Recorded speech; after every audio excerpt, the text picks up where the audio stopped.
Yes, so let me just let you guys know why I decided to do all this video stuff. Like, all this, forget the mess back there. When I decided to do the motivational type stuff.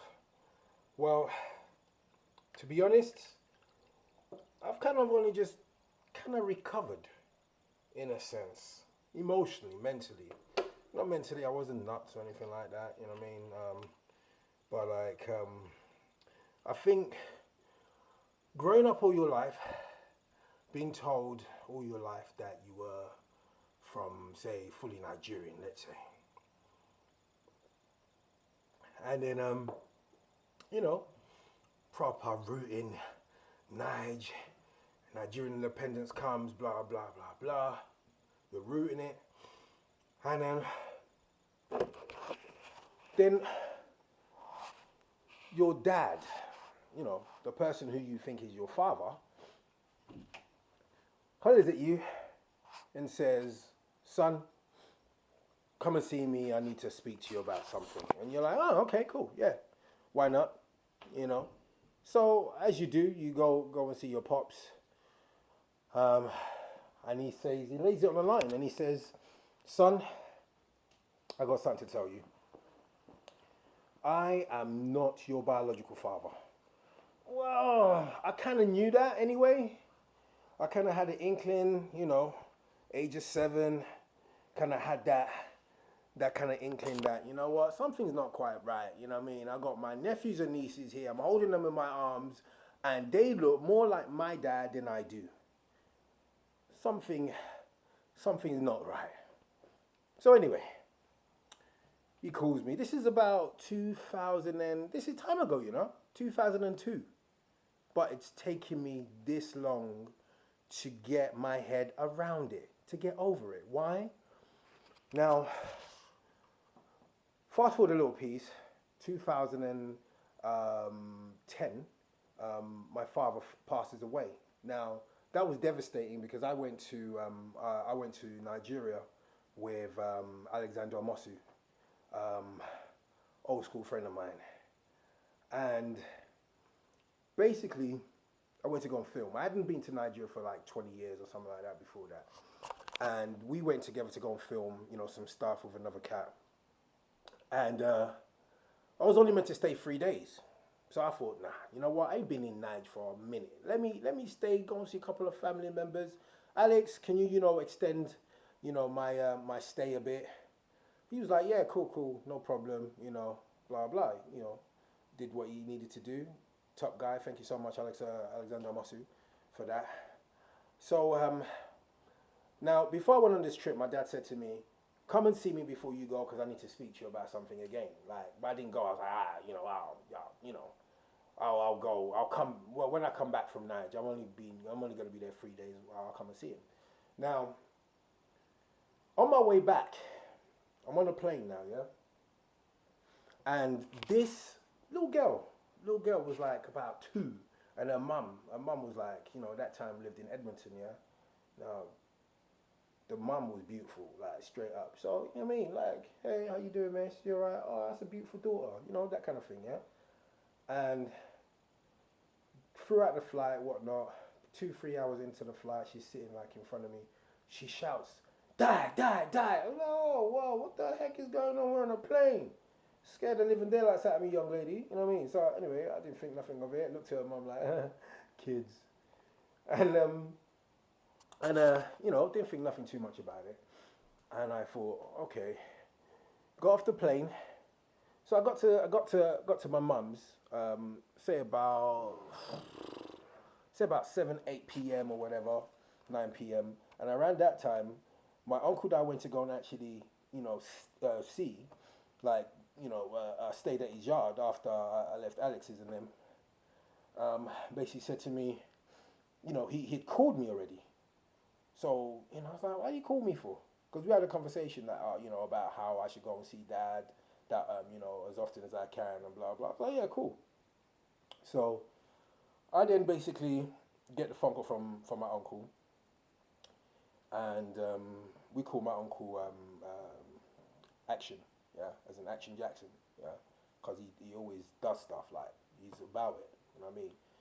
You know, I can't remember if he's ex-military. I know a couple of my other uncles are ex-military. Anyway, let me not come off the subject. So anyway, speak to him, and we normally like buck heads, like proper proud Nigerian men, always bucking heads. So this time I decided to listen to him. So I was like, all right, cool, sure, okay, uncle, yeah, I'll go and see my dad. Cool, yeah. So I was like, all right, cool. Now, next thing you know, my brother, Alex Boye, yeah. Now, gotta put the surname so you don't get confused.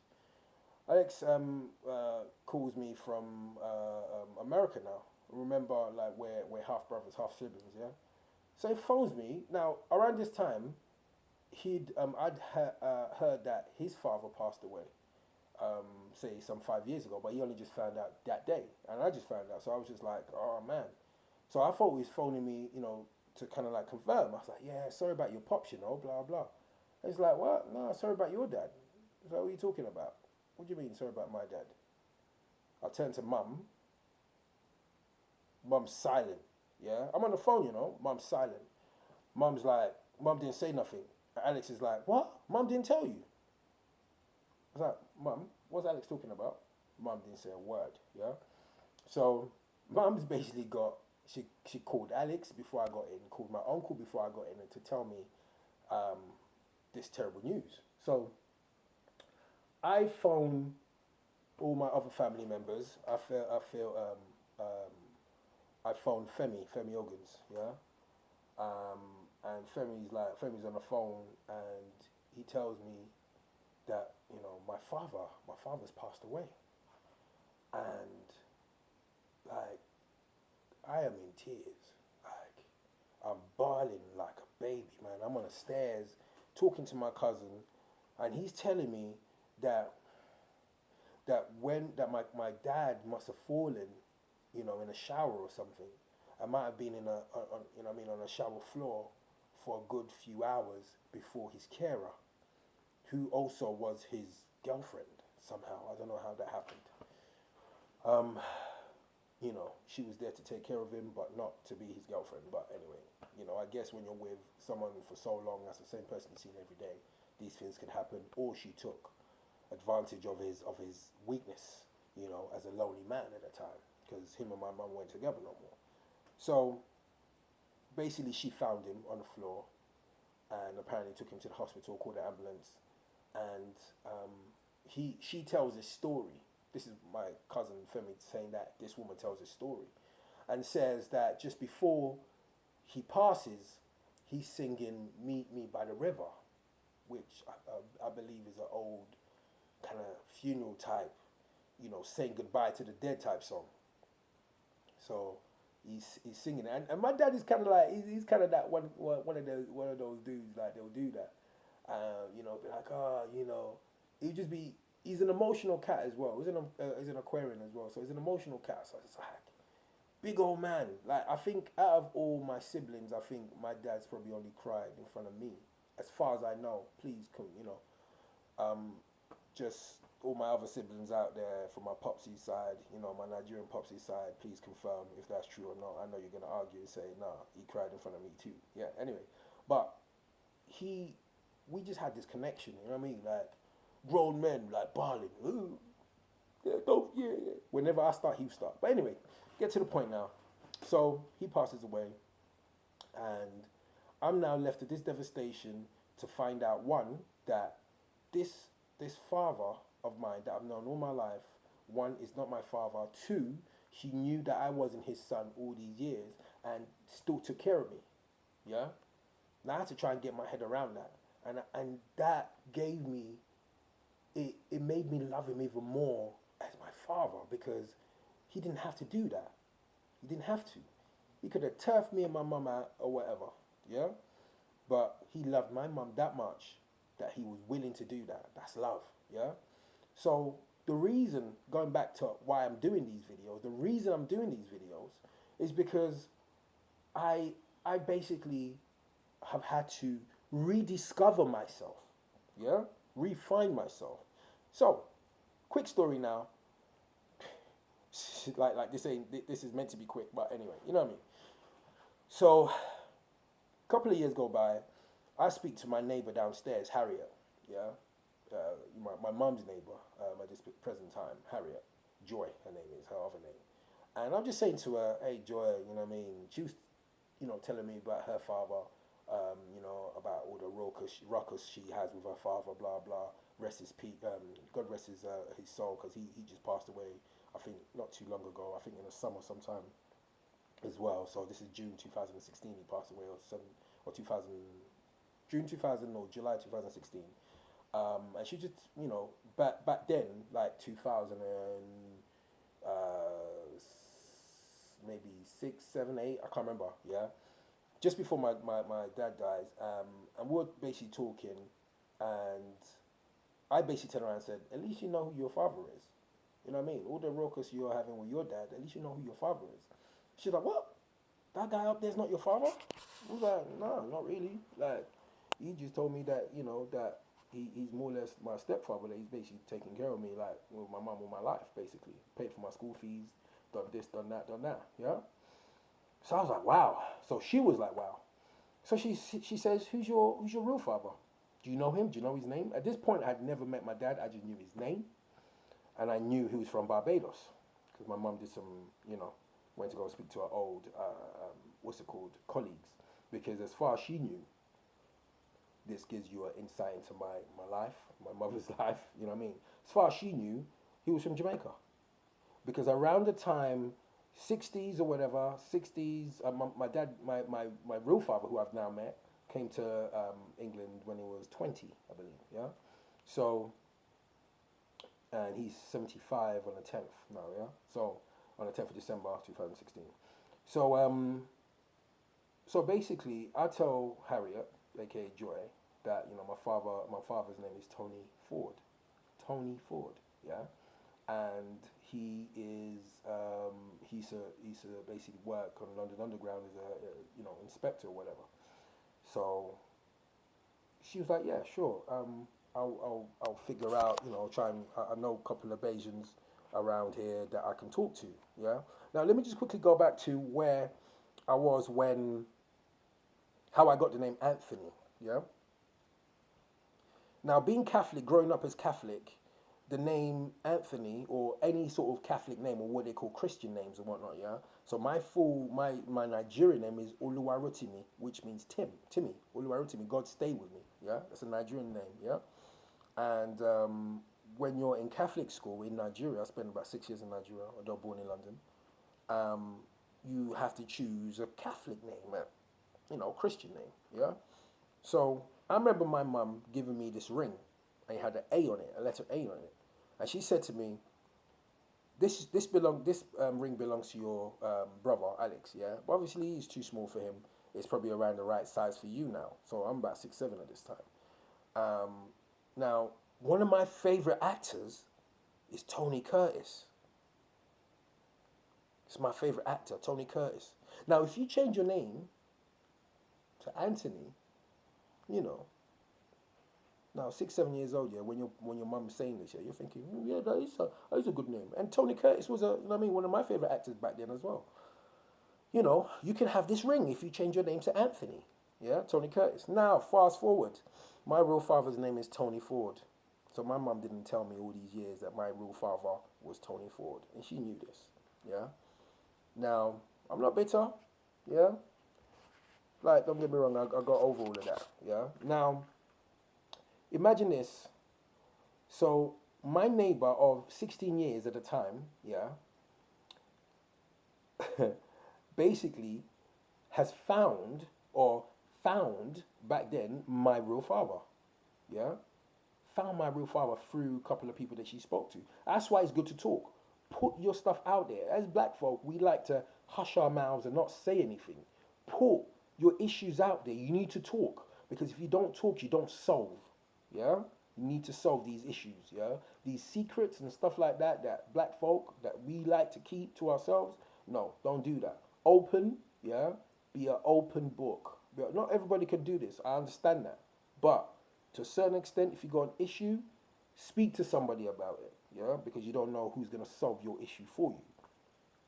So she finds my dad.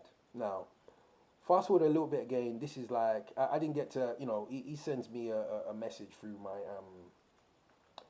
my neighbor Joy and says, tell Timmy I says, Merry Christmas and see him in the new year. So I was like, wow, knows my name and everything like that, blah blah. Now 2013, yeah, I was doing my masters, yeah, in cinematography, and I'm sitting at Greenwich University in one of the halls, and I'm not one of the halls, one of the lecture rooms, yeah, and I've got my phone. I'm frustrated because I'm just like, I just don't feel like my life is complete 100%. So I phoned my neighbor and said, listen, you need to get through to this to this guy for me, yeah, because it's been 2 years around this time. Around this time, the reason it took so long for us to meet is because my grandmother died, yeah, my dad's mum, sorry, passed away, yeah, and then my dad fell ill as well. This is my real father, my biological father, fell ill as well. So when he fell ill, I then had to wait, say, 2 years. Now, when I finally got all this situation sorted, Harriet now gets on the phone and phones me and says, "Take this number down. This is your dad's number. Phone him. He's expecting your call." Wow. 0207 something something something. He's living in King's Cross, Caledonia Road at the time. So I pick up the phone and I call him. I said, "Hello, hi. Can I speak to Mr. Tony Ford, please?" He says, "This is me. This is me speaking. Timmy, is that you?" I'm like, "Yes." He goes, "Let me just make sure this is the right guy I'm talking to, the right Timmy that I'm talking to. You're born on the 29th of January 1979. You weigh about 6-7 pounds when you were born, and you used to live in Caledonia Road." I was like, "Yeah." That's kind of crazy because I didn't even know that you knew that. I was like, "Yeah, I was at your christening." Oh wow, okay, wow. So now I get to meet my dad, my real father, my biological father. Yeah. First thing I do is measure our hands. Yeah. Measure our hands. Not even measure our hands. Took a picture of our hands to kind of just compare. Because these are the things that I'd never ever done growing up. I'd compared my hands with my dad's and saw no resemblance. I didn't understand where I was from. I didn't get it. So when I done this, I understood. When I listened to my dad's stories, I understood. He'd been looking for me from that time for like 25 years. 25 years he'd been looking for me. Yeah. So I'm like, and he obviously, got married. Yeah. So he told his wife, 25 years at that particular point, that he'd been looking for his son. Now, the story was, my mum basically, now this connects to Alex Boye's story, yeah? My mum basically was meant to go to Nigeria for 3 weeks, yeah? And she left my brother in London, yeah? In Ipswich, in a boarding school, where he was getting taken care of one of our uncles in Turnpike Lane, yeah? She said she was going to be 3 weeks. She was 8 years or 6 years or wherever it was, yeah? 'Cause I remember it being six. But around that time, when going back to connecting it to my father's story, he was looking for my mum. He'd bought some presents for me. Sent one of his colleagues to go to Marks and Sparks to get a present for me or whatnot. By the time they came back or whatever, mum had gone. She hadn't said where she was going. And mum, her story in Nigeria was when she got to Nigeria, she went to my uncle's house, Rex Ogunaike, who by any kind of chance, weirdly enough, is the first Nigerian filmmaker to shoot in celluloid in 1977. Bissy, Daughter of the River. I'm giving you loads of information here. Now, when that happened, he then my when my mum was in Nige, she basically said to my uncle, this and this had happened, blah blah, and obviously my dad at the time, my stepdad at the time, must have come and said, came to my uncle's house. I was like, oh yeah, just came to see you because these two were like, a day apart, yeah, a day apart in years, and literally born in 1977. One was born on the 11th of February 1937, and my uncle was born on the 12th of February 1937. Literally, like a day apart. They were that close, yeah. Brother-in-laws. So my uncle must have turned around to my dad and says, "Oh, you come to see your family. I wondered when you were gonna come." And basically, he didn't know about me. He saw me crawling and just basically what? Now the story goes he had a son out of wedlock with another woman, with a woman that he had been, you know, he had 2 kids with. Yeah, my sister's mum. Yeah, this is from my stepside. Yeah, now this is all a lot of story. This is a lot, but I need to kind of show you. Everybody has a past. Everybody has a story. Everybody has a background, a backstory. This is my backstory. Now, there's a lot I've tried to fit in those minutes there. There's a lot. I hope you caught up. I hope you can catch up. Yeah, but everybody has a story. You need to tell your story. You need to actually, you know, discover why you're where you are at this particular moment. You need to unravel your past so you can, like, you know what I mean, straighten your future. So your future will be a paved, straight road, smooth road sailing. Do you know what I mean? I don't even know if you can sail on a road, but you can, yeah? But you need smooth, you know what I mean? You need a smooth future. So you need to sort out your past. Sort out your past, sort out everything that's happening, you know what I mean, in your past. Everything that's kind of like, you know what I mean, messed up your past to a certain extent. Because we all have a messed up history, yeah? Try and unravel all of that and move forward. This is the reason, yeah, I'm doing these videos right now, because I'm starting to get my head around it. I'm starting to understand, you know what I mean? Now I'm literally trying to discover what it means to have been like fully Nigerian to now half Bayesian. Now I gotta learn how to be Bayesian. I already rap. I almost swore.